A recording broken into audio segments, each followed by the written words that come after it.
जी हाँ दोस्तों, आज हम बात करने वाले हैं एक नेक्स्ट अगले टॉपिक पर।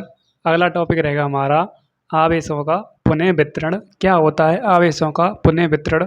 एक आपका सबसे छोटा कैपेसिटेंस में सबसे छोटा और सबसे बेहतरीन टॉपिक है आपका आवेशों का पुनः वितरण। हमने कैपेसिटेंस में कम से कम 10 से मेरा मतलब 8 से मतलब 7 से 8 आपके लेक्चर कंप्लीट कर लिए हैं और आज का मेरे हिसाब से आपका लास्ट टॉपिक है आवेशों का पुनः वितरण। क्या होता है आपका आवेशों का पुनः वितरण, उसकी हम बात करने वाले हैं। ध्यान से देखो देखो आवेशों का पुनः वितरण। आवेश यानी आपका होता है चार्ज, पुनः यानी दोबारा, यानी वितरण यानी फैलाव। इसमें हमें मतलब दो बार आवेशों का वितरण करना है। एक सिंपल रूप से दो चालक गोले काम में आएंगे और दूसरी बार में हम वितरण कराएंगे आवेशों का, तो दोनों चालक गोलों को हम एक सिंपल से नगण्य वायर मेरा मतलब नगण्य वायर से जोड़ देंगे, यानी एक तार से जोड़ देंगे जो कि दोनों कंडक्टर मेरा मतलब दोनों चालक गोले पर जिसकी हेल्प से जिस तार की हेल्प से दोनों मेरा मतलब चालक गोलों पर विभव का मान समान हो सके, उसी प्रकार से हम एक नगण्य तार से उन दोनों गोलों को जोड़ देंगे। वो कैसे? सबसे पहले हम इसकी थोड़ी सी लैंग्वेज लिखते हैं, फिर हम उसके बाद आपको आगे कंटिन्यू करते हैं टॉपिक को। अब देखो ध्यान से, मैंने इसकी थोड़ी सी लैंग्वेज लिखी है ताकि आपका कॉन्सेप्ट एकदम बेसिक लेवल से क्लियर हो सके, स्टूडेंट को कोई भी मेरी तरफ से प्रॉब्लम नहीं हो। देखो मैंने लैंग्वेज लिखी है, लैंग्वेज को देखो ध्यान से, आप बोर्ड के ऊपर नज़र करें, मैं थोड़ा मुंह से बोल देता हूँ। देखो जब तो हम आवेश से चालक गोले को एक नगण्य वायरस मेरा तो नगण्य वायर से जोड़ते हैं, नगण्य तार से लिखा हुआ है, परस्पर नगण्य धारिता के चालक तार से यानी कैपेसिटेंस के चालक तार से जोड़ते हैं, तो उस वायर की हेल्प से उस नगण्य तार की हेल्प से दोनों चालक गोलों पर विभव का मान समान हो जाता है। विभव का मान तब तक चलता रहता है जब तक कि दोनों कंडक्टर यानी दोनों चालक गोलों पर विभव का मान समान नहीं हो जाता। ये इसकी एक प्रॉपर्टियाँ लिखा हुआ है। आवेश उच्च विभव से, और आपको पता होना चाहिए आवेश हमेशा उच्च विभव से निम्न विभव की ओर जाता है। ठीक है, जैसे सपोज आपने एक सरिया गर्म की होगी तो सरिया की हीट उच्च से निम्न की ओर जाती है। ठीक है, उच्च से निम्न की ओर जाती है। ठीक है, आपने खूब देखा होगा घरों में। ठीक है, लिखा हुआ है उच्च विभव वाले चालक तार से निम्न विभव वाले चालक तार की ओर प्रवाहित होती है। ठीक है, ये बेसिक आपकी लैंग्वेज है जो आपको ध्यान रखनी है। ठीक है, अब देखो आवेशों का पुनः वितरण टॉपिक यहाँ से चालू होगा। देखो ध्यान से, ये आपका कोई क्या है, सी धारिता का ये क्या है, चालक गोला है। मेरा मतलब ये आपका क्या है, एक चालक गोला है। ठीक है, इसको मैंने धारिता दे दी C1। ये आपका हो गया ए गोला, मैंने नाम दे दिया फर्स्ट यानी ए गोला। ठीक है, ये आपका सेकंड गोला जिस पर मैंने दे दी C2 धारिता, ये आपका क्या है, बी गोला, मैंने इसको नाम दे दिया बी। ठीक है, सिंपल। इस पर धारिता हो गई आपकी C1, इस पर धारिता हो गई आपकी C2। यदि इस पर धारिता C1 है तो इस पर आवेश भी क्या होगा, आपका Q1 होगा। क्या होगा, आवेश भी इस पर Q होगा, मेरा तो Q1 होगा, और इस पर विभव का मान भी U1 होगा। ठीक है, क्या होगा, विभव का मान भी U1 होगा। इस पर भी आवेश का मान क्या होगा, Q2 होगा, और विभव का मान मेरा मतलब विभव का मान क्या होगा, B2 होगा। ठीक है, विभव का मान क्या होगा, B2 होगा। ठीक है, ये आपको U लग रहा होगा, चलो मैं इसको को भी B बना देता हूँ, B1 और B2। कोई दिक्कत, यहाँ तक कोई दिक्कत नहीं होनी चाहिए, बट दोनों पर ऊर्जा का मान एकदम इक्वल रहेगा। ठीक है, कोई दिक्कत, देखो ध्यान से।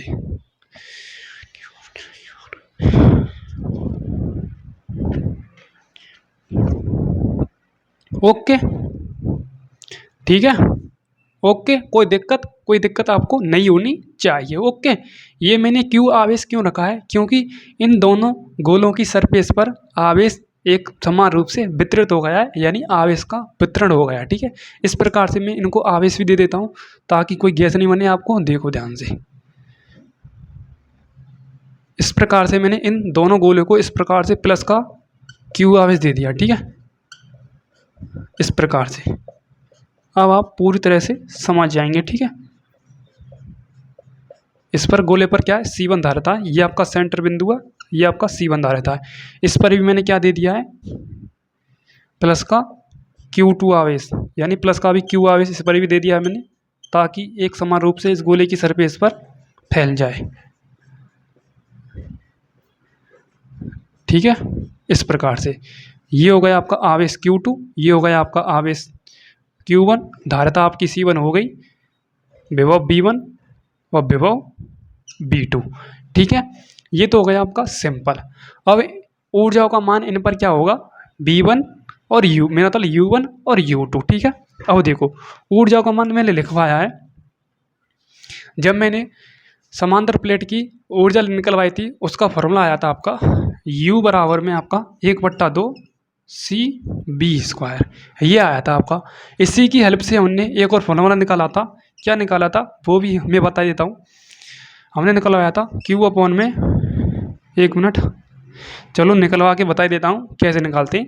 देखो ये फॉर्मूला था हमारा, सिंपल आया था U बराबर में 1/2 CB²। अब धारिता के फॉर्मूले को याद करो, Q बराबर में CB। ठीक है, ये हो गया धारिता का फॉर्मूला। ठीक है, अब इसमें हम क्या करेंगे, Q में B का मैं इसमें बढ़ा देता हूँ बराबर में C। अब मैं C की वैल्यू को इसमें पुट करूँ तो U बराबर में 1/2 C की वैल्यू आपकी क्या है, Q में B इंटू में B²। एक B से एक B कैंसिल हो गया, U बराबर में 1/2 QB। एक फार्मूला आपका ये हो गया, यानी सेकंड फार्मूला ये हो गया और फर्स्ट फार्मूला हमारा ये हो गया।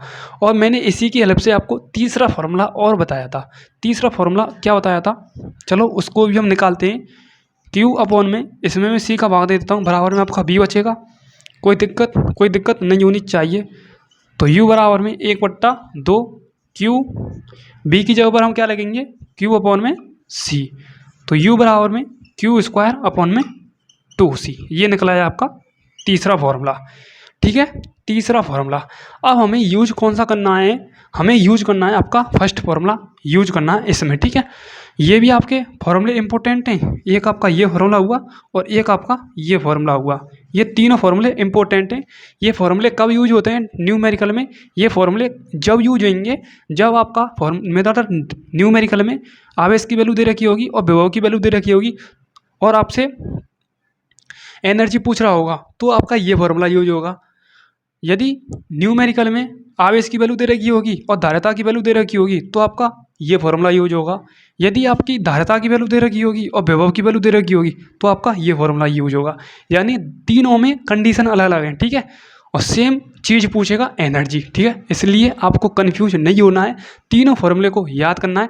मेरा मतलब एक ही फॉर्मूले को यूज करो, मेरा मतलब एक ही फॉर्मूले को याद करो और एक ही फॉर्मूले की कॉपी करके सेकंड फार्मूला निकालो और थर्ड फार्मूला निकालो।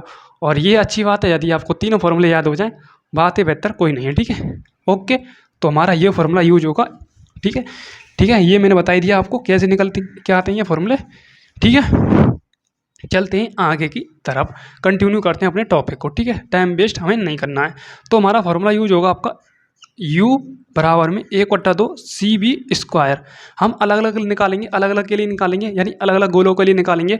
तो अलग अलग गोलों के लिए निकालेंगे तो U1 यहाँ पर आ जाएगा और C1 और B1 का होल स्क्वायर। ठीक है, कोई दिक्कत, इसके लिए भी हम निकालेंगे U2 बराबर में 1/2 C2 धारिता है और B2 क्या है, विभव है, तो यहाँ पर B2 हो जाएगा और होल स्क्वायर हो जाएगा। कोई दिक्कत, यहाँ तक कोई दिक्कत नहीं होनी चाहिए, एक बार देख लो इसे। ठीक है, ताकि आपको आगे की तरफ दिक्कत नहीं हो। ठीक है, अब ये कंडीशन हो गई हमारी वायर्स को जोड़ने से पहले। ठीक है, तार को जोड़ने से पहले, तार को जोड़ने से पूर्व, जोड़ने से पूर्व का मतलब होता है पहले। अब हम इन दोनों चालक गोलों को यदि वायर से जोड़ दें तो दोनों चालक गोलों पर विभव का मान तब तक चलता रहेगा, इधर उधर टक्कर होता रहेगा, तब तक कि दोनों चालक गोलों पर विभव का मान समान नहीं हो जाता। और एक कंडीशन ऐसी आएगी, दोनों चालक गोलों पर विभव का मान समान हो जाएगा, इक्वल हो जाएगा। ठीक है, तो देखो ध्यान से, चलो हम दोबारा से बनाते हैं कंडीशन। ये आपका हो गया पहला गोला, ये आपका हो गया दूसरा गोला। ठीक है, इस पर धारिता क्या है, इसका सेंटर बिंदु, मेरा सेंटर पॉइंट, मेरा तो सेंटर पॉइंट यही तो होता है आपका सेंटर पॉइंट। ठीक है, केंद्र बिंदु। ठीक है, धारिता C1 और C2 है। ठीक है, इस पर भी प्लस का क्यू आवेश है, इस प्रकार से प्लस का Q1 आवेश है, इस पर भी प्लस का Q2 आवेश है, विभव का मान समान हो जाएगा अब। ठीक है, क्या हो जाएगा, विभव का मान समान हो जाएगा। ठीक है, विभव का मान कैसे समान होगा, जब हम इनको एक तार से, मेरा मतलब तार से जोड़ देंगे इस प्रकार से, इस प्रकार से। ये आपका क्या है, वायर है। ठीक है, ठीक है, ठीक है, क्या है, वायर है। ठीक है, धारिता का मान, ये मेरा मतलब विभव का मान C1 से C2 की तरफ, या C1 गोले से C2 गोले की तरफ जा रहा है। ठीक है, ये आपका गोला A1 हो गया, ये आपका क्या हो गया A, ये आपका क्या हो गया B, और ये भी आपका क्या हो गया A1 गोला, और ये आपका B। ठीक है, इस प्रकार से आपको पता होना चाहिए। देखो एक बार इसको मैं आपके लिए 2 मिनट का टाइम देता हूँ समझने के लिए, समझो इसे। ठीक है,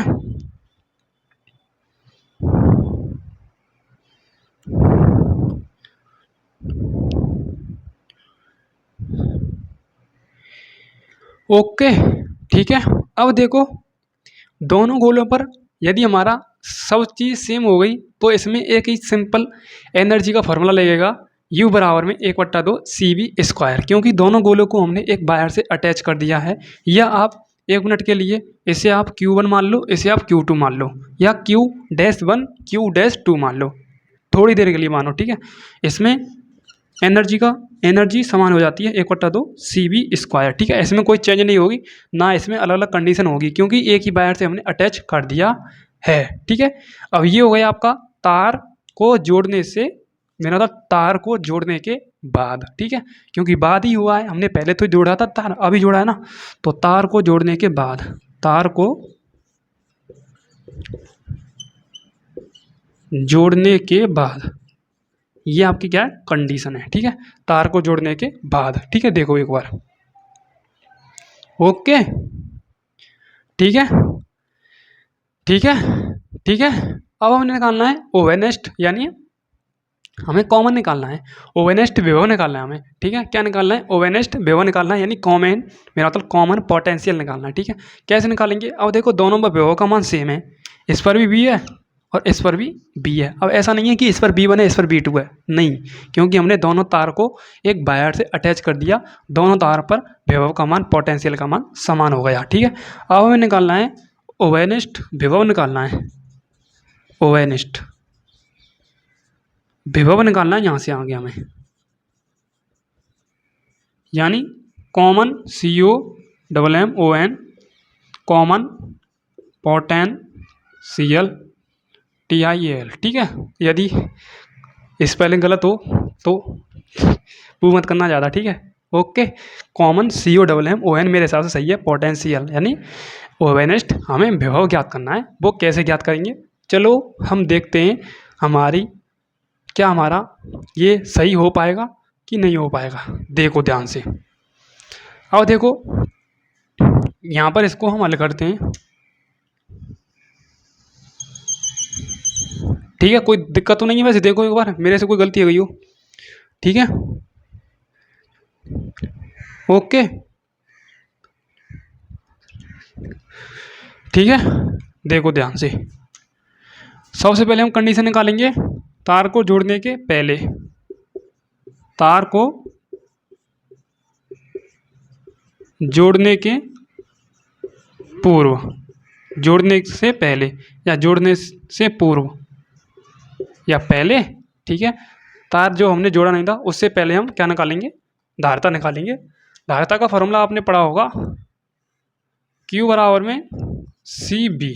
ठीक है, या C बराबर में Q/में B भी लिख सकते हैं इसे। ठीक है, आप ऐसे भी निकाल सकते हैं। ठीक है, तो सबसे पहले हम निकालेंगे QCB। ठीक है, तो Q1 है आवेश, तो Q1 बराबर में धारिता C1 है और C2 मेरा मतलब B1 है, कोई दिक्कत।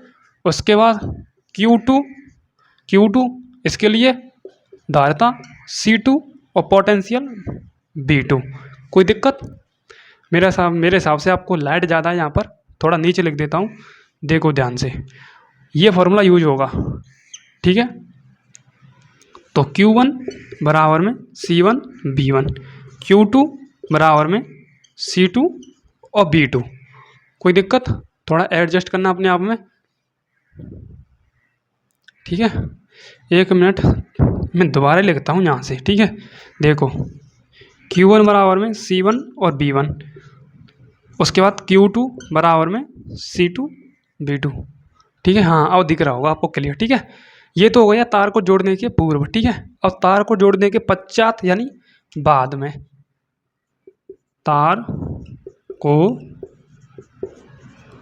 जोड़ने के बाद, तार को जोड़ने के बाद कंडीशन हमारी ये थी, ठीक है। देखो तार को जोड़ने के बाद कंडीशन हमारी क्या है, तो Q1 या डैश भी मान सकते हैं, और C1 विभव का मान सेम है, क्या है, विभव का मान सेम है। उसके बाद Q21 बराबर में C2B। कोई दिक्कत नहीं होनी चाहिए। एक बार देखो, मैं आपके लिए 5 सेकंड का टाइम दे रहा हूँ, कैसे आया कैसे नहीं आया देखो ध्यान से।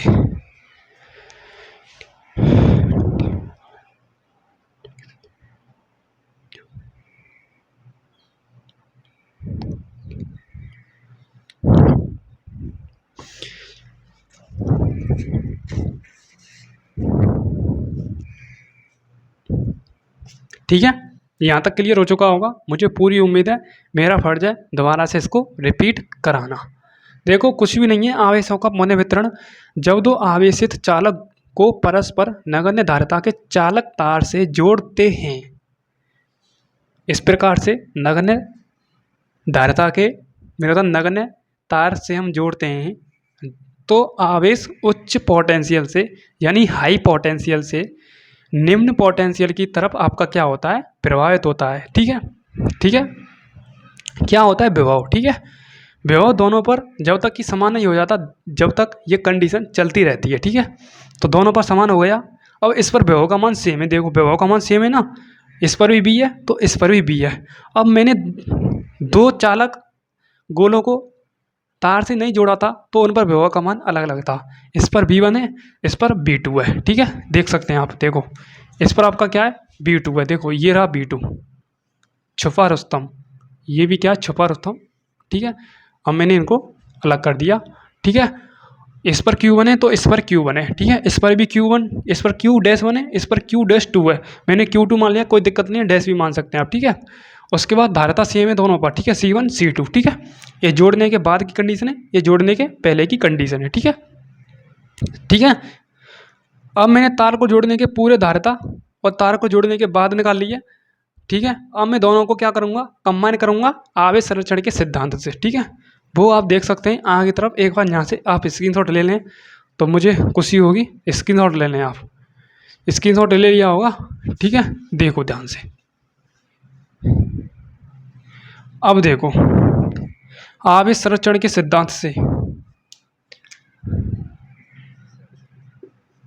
आवेश संरक्षण के सिद्धांत से, ठीक है। आवेश संरक्षण का सिद्धांत क्या होता है, दोनों को इक्वल कर दीजिए, तार को जोड़ने के पूर्व, तार को जोड़ने के पूर्व और तार को जोड़ने के बाद, ठीक है। मैं ये दर्शा रहा हूँ, यहाँ पर तार को जोड़ने के पूर्व और यहाँ पर तार को जोड़ने के बाद टोटल हमें आवेश निकालना है, ठीक है। तो देखो जोड़ते हैं Q1, ठीक है। उसके बाद क्या आ जाएगा आपका, प्लस में Q1 डैश, उसके बाद में Q2 प्लस में Q2 डैश, ठीक है। यही तो कंडीशन है, आवेश संरक्षण का सिद्धांत यही तो कहता है। दोनों इक्वल हैं तो दोनों को एक साथ जोड़ो, और दोनों इक्वल हैं तो दोनों को एक साथ जोड़ो और दोनों को इक्वल कर दो, ठीक है। ये कंडीशन लागू होती है, देख लो एक बार और, ठीक है। या आप ऐसे भी कर सकते हैं Q1, या आप ऐसे भी कर सकते हैं, कोई दिक्कत नहीं है, ऐसे भी कर लो आप। जैसे Q1 प्लस में Q2 जोड़ लो, उसके बाद Q-1 Q2 डैश, ये भी कर सकते हैं, कैसे भी कर लो, पक्षांतरण करके इधर ले आओ या उधर ले आओ, कोई दिक्कत नहीं है। ये आपका क्या है, जोड़ने के पूर्व, ये जोड़ने के बाद, ठीक है। यहाँ पर लिख देता हूँ पूर्व यानी पहले, यानी पश्चात यानी बाद में, ठीक है। अब देखो Q1 और Q2 की वैल्यू क्या है, यहाँ से हम रखते हैं Q1 की वैल्यू आपकी C1 P1 प्लस में C2 B2 किसकी है, Q2 की वैल्यू, बराबर में आपकी Q-1 की वैल्यू कितनी है, C1 B, और Q-2 की वैल्यू कितनी है, Q2 की वैल्यू है C2 B। ओके, कोई दिक्कत नहीं होनी चाहिए। अब देखो यहाँ से कोई कॉमन नहीं ले रहा है, तो यहाँ से कॉमन ले रहा है B, तो B ले लेते हैं कॉमन, तो C1 और C2, ठीक है। यहाँ पर क्या हो जाए आपका P1, मेरा तो C1 और B1, और C2 और B2 बराबर में आ गया ना, वो देखो बिल्कुल आ गया, विभव का मान समान आ गया।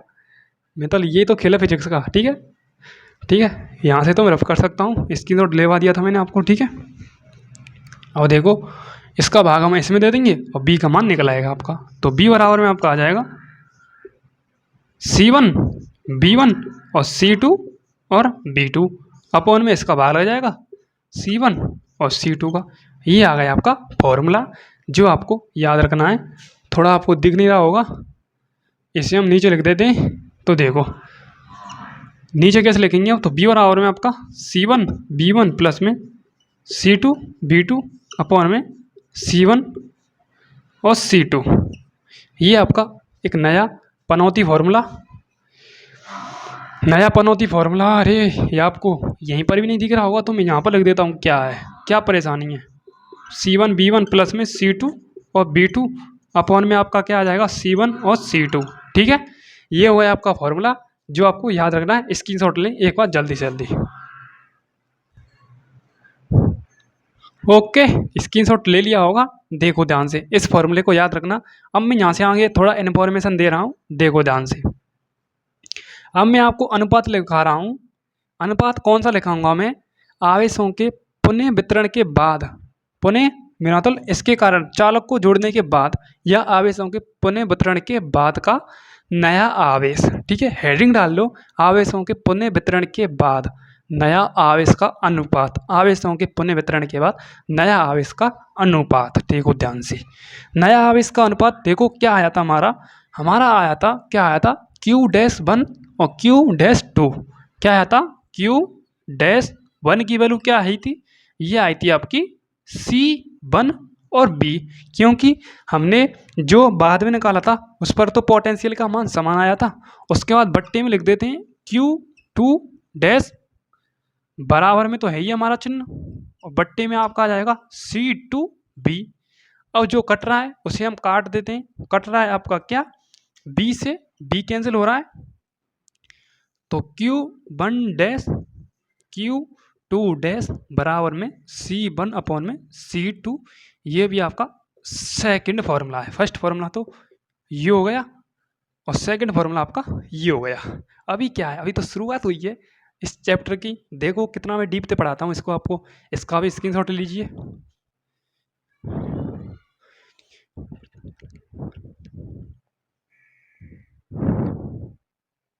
ठीक है, ओके। अब देखो यहाँ तक क्लियर, मैं इसको रफ करता हूँ ऊपर से। अब हम निकालेंगे विभव में परिवर्तन, प्रथम चालक के विभव में परिवर्तन और द्वितीय चालक के विभव में परिवर्तन। हेडिंग डालो, यहाँ से आपको थोड़ा दिक्कत आएगी समझने में। प्रथम चालक के विभव में परिवर्तन यानी चेंजिंग, ठीक है। ये भी आपकी एक फर्स्ट हेडिंग है, यूँ समझो नया ही हेडिंग है, बट इसके ही टॉपिक हैं ये। देखो ध्यान से, प्रथम चालक के विभव में परिवर्तन की बात करूं तो इसका परिवर्तन हुआ है डेल का मतलब होता है परिवर्तन। विभव यानी B1 से लेके B तक हुआ है, ठीक है। ये आपको डायरेक्ट कंडीशन याद रखनी है। जो आपका प्रथम चालक गोला है उसके विभव में परिवर्तन B1 से B तक हुआ है, ये समझो आप, ठीक है। आप ये नहीं कहेंगे कि B1 से B2 तक हुआ है, ठीक है, वो मैं आगे कंडीशन लिखाऊंगा। उसकी द्वितीय चालक के गोले में परिवर्तन B मेरा डेल B2 से B माइनस B2 तक हुआ है, ठीक है, वो मैं आगे लिखाऊंगा। ओके, ये आपका जो समझो प्रथम चालक गोला है और ये जो समझो आपका दूसरा चालक गोला है, ठीक है। इस पर आप प्रथम गोले चालक पर B1 मानो विभव और थोड़ी देर के लिए इस पर B मानो, ठीक है। इसी प्रकार से मैंने लिखा है डेल B1 से बराबर में B1 से लेके B तक हुआ है, ठीक है। तब ये आपका यहाँ से आगे फॉर्मूला निकल आएगा। कैसे आएगा वो भी मैं बताता हूँ। देखो डेल B1 बराबर में B1, B1 की वैल्यू अभी नहीं मैंने निकलवाई थी, ये रही मेरा मतलब बी की वैल्यू मैंने निकलवाई है C1 B1 प्लस में C2 और B2 अपॉन में क्या है आपका C1 और C2। लासा लेते हैं, लासा आपका आ जाएगा C1 प्लस में C2, क्या आ जाएगा C1 और C2, ठीक है, ये आपका लासा आ गया। लासा इसमें गुणा होगा B1 में इसका, तो B1 और C1 आ जाएगा, प्लस में B1 का C2 से होगा तो B1 C2 आ जाएगा, माइनस का गुणा इसमें होगा क्योंकि ये इससे ये कैंसिल हो जाएगा, इतना तो आप जानते ही होंगे। तो C1 ये आ गया और B1 आ गया, प्लस माइनस माइनस C2 और B2, ठीक है। जो काट रहा है मेरे मतलब जो कट रहा है उसे हम काटते हैं और जो रह रहा है उसे हम काटते हैं, C1 B1 और C1 B1 कैंसिल, कहानी खत्म। बचा आपका क्या, बचा आपका B1 C2 minus C2 B2 upon में C1 और C2, कोई दिक्कत। अब देखो C2 कॉमन ले रहा है, C2 कॉमन ले रहा है तो C2 कॉमन ले लीजिए और जो आपका आंसर है वही निकल के आ जाएगा, देख लो।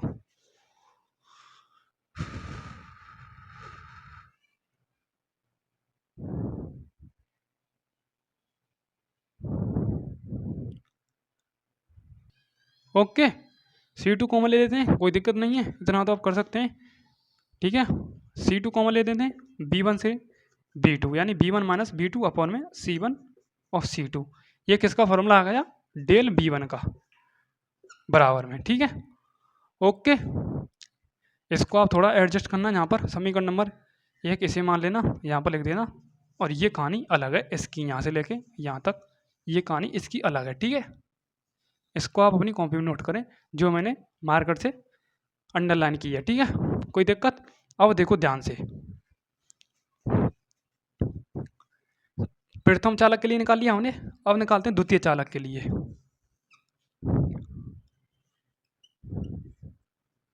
द्वितीय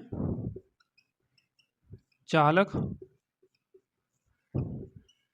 के लिए विभव में परिवर्तन, ठीक है, लिख लेना आगे आप विभव में परिवर्तन। ओके, चलते हैं आगे की तरफ, ठीक है। देखो ध्यान से, द्वितीय चालक के विभव में परिवर्तन यानी डेल B2 बराबर में हमें विभव में परिवर्तन निकालना है, तो B1 में इसको B1 मान लेता हूँ, माइनस में इसको मान लेता हूँ B2, ठीक है, कोई दिक्कत लेने की जरूरत है नहीं है, ये कंडीशन आपको डायरेक्ट याद रखनी है और मैं समझा दी है, ठीक है। देखो ध्यान से, डेल B2 B1 की वैल्यू क्या है C1 B1 प्लस में C2 B2 अपॉन में C1 C2 minus B2 as it is यही चलेगा, ठीक है। लासा लेते हैं, लासा लेंगे तो इससे ये कैंसिल हो जाएगा, लासा लेंगे तो बट्टे में C1 और C2, ठीक है, यही रहेगा। अब मैं डायरेक्ट लिखूंगा, यहाँ से समझने वाले समझ जाना, ठीक है। तो C1 B1 C2 और B2 माइनस का B2 C1 माइनस का B2 C2 अपॉन में C1 और B2, ठीक है, समझने वाले समझ चुके होंगे, ठीक है। एक मिनट, यहाँ पर C2 आएगा, ठीक है। अब देखो जो कट रहा है उसे काट देते हैं और जो नहीं कट रहा है उसे हम रहने देते हैं, ये B2 और C2 से B2 C2 कैंसिल, क्योंकि प्लस माइनस माइनस होते हैं। और देखो C1 इसमें कॉमन दिख रहा है, C1 इसमें कॉमन दिख रहा है, ठीक है। तो यहाँ से हम रब करते हैं, रब करने के बाद निकालते हैं डेल B2 की वैल्यू, तो C1 कॉमन दिख रहा है इसमें भी तो C1 कॉमन लेते हैं, बचा आपका B1 माइनस B2 अपॉन में C1 और C2। देखो फॉर्मूले सेम आए, ओनली धारिता चेंज है, ठीक है। देखो यहाँ पर C1 है तो यहाँ पर C2 है और कंडीशन सेम वही है, देख लो।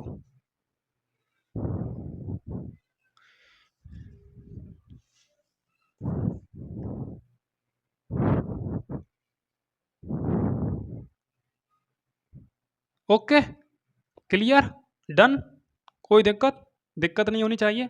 अब यहाँ से आगे देखो, एक आपके लिए मैजिक कराता हूँ, मैजिक। अब मैं दोनों का परिवर्तन निकाल दूँ तो कोई दिक्कत, दोनों के परिवर्तन का अनुपात निकालूंगा, देखो कैसे निकालूंगा मैं, ठीक है। देखना आप यहाँ से आगे,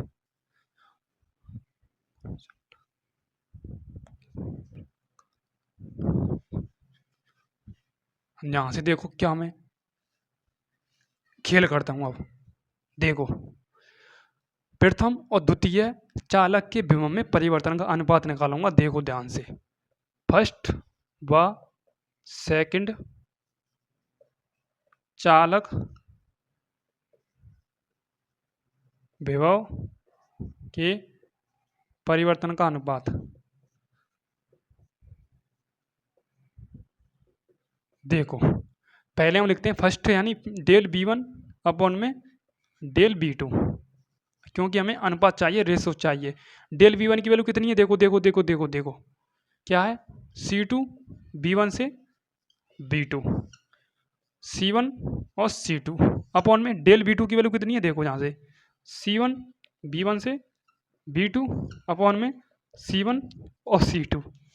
अब देखो मज़ा तो यहाँ से आएगा, देखो ध्यान से क्या मज़ा आता है यहाँ से आगे। देखो एक बार इसको मैं एज इट इज ऐसे लिख लेता हूँ, यहाँ पर C2 B2 बच्चों की तरह से कहूँगा। देखो यहाँ से आगे यदि मैं डायरेक्ट काट दूंगा तो समझेंगे नहीं, तोते से उड़ जाएंगे, ठीक है। C1 C2, अब देखो गुणा लगा देता हूँ, ये जो संख्या है आपकी बदल जाएगी, ठीक है। ऊपर C1 C2 चले जाएगा, C1 प्लस में C2, और बट्टे में नीचे रह जाएगा आपका C1 B1 माइनस का B2। अब देखो जो कट रहा है उसे हम काट ही देते हैं। देखो देखो ये कट रहा है तो ये कट रहा है, ये कट रहा है तो ये कट रहा है, बचा आपका C2 और C1 बराबर में किसका अनुपात है, डेल B1 का है और डेल B2 का है। ये हो गया आपका खेला। ये भी आपको डायरेक्ट फॉर्मूला याद रखना है। कितने फॉर्मूले मतलब एक ही डेरिवेशन से मैंने बना दिए, ठीक है। एक ये बन गया, एक ये बन गया, एक ये बन गया, ठीक है, और एक वो बन गया C1 B1 प्लस में C2 B2 अपॉन में C1 प्लस में C2। कितने फॉर्मूले बनेंगे, ठीक है, एक ही डेरिवेशन से। ये होता है आपका फिजिक्स का खेल। इसका भी स्क्रीनशॉट लें।